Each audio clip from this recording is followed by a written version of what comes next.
If God were to say to you today, ask me, what do you want me to give to you? How would you respond? Would you ask him for riches? Would you ask him for health? Would you ask him for world peace? What would you ask him for? Today's scripture, 1 Kings chapter 3, verses 1 through 15, we find the wisest man on the earth, King Solomon, at the beginning of his reign, when he was confronted by God in a dream with that question. His answers are very instructive, and the whole process is a wonderful thing for us to look at. King Solomon did have a divided heart. King Solomon had violated God's very expressed will given through his servant Moses in Deuteronomy chapter 7 when he took on Pharaoh's daughter for his wife. His motivations, his divided heart, kind of mixed up and confused, and perhaps that was why that this king, when he went to Gibeon, offered 1,000 sacrifices. Perhaps in his heart of hearts, he knew he wasn't right. Perhaps in his heart of hearts, he was facing himself and knew that his loyalties were divided. Perhaps he knew in his heart of heart that he had exchanged political expediency for fidelity to God.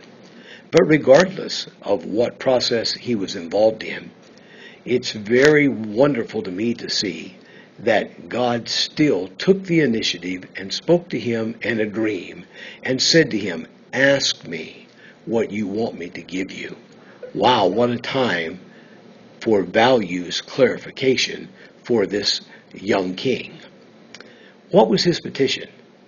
His petition was one of saying to God, listen, I'm just so small and I'm inadequate. And the task that I have is way too big for me, God. Actually, in the Hebrew, it basically says, I don't even know how to come in and go out. I'm like a little child without knowledge. And then Solomon said, I am your servant, and I am asking you for an understanding heart. Now, that understanding heart literally means for a heart that hears.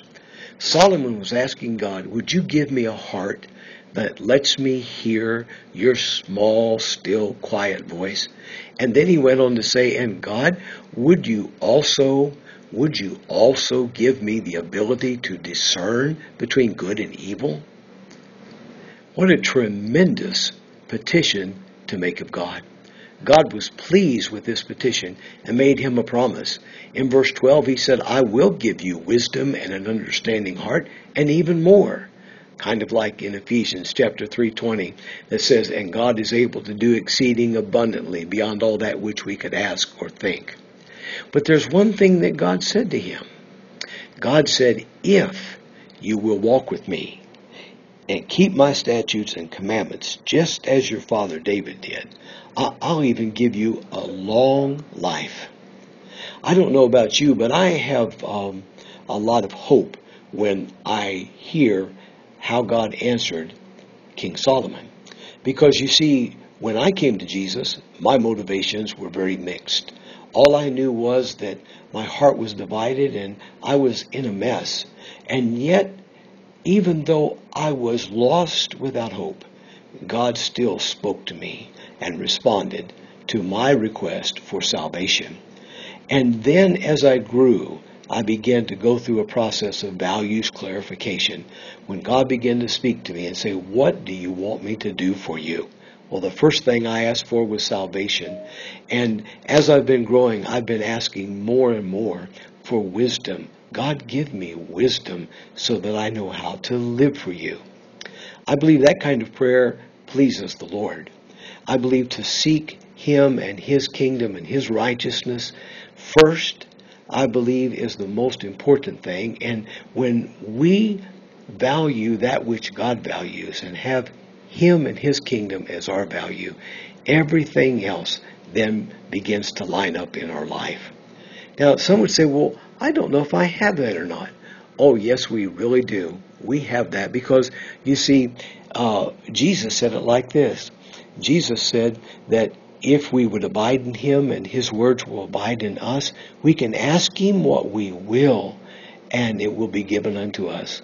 And 1 John 5:1-4 says that we can be very free to ask God as well. We can ask him anything when we're walking with him. So if God were to say to you today, what do you want me to give to you? How would you respond?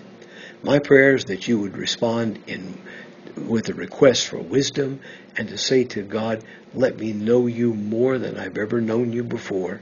Let me walk with you deeper than I've ever walked with you before. And allow me the privilege of obedience in every one of life's circumstances. May God bless the listeners of this devotion.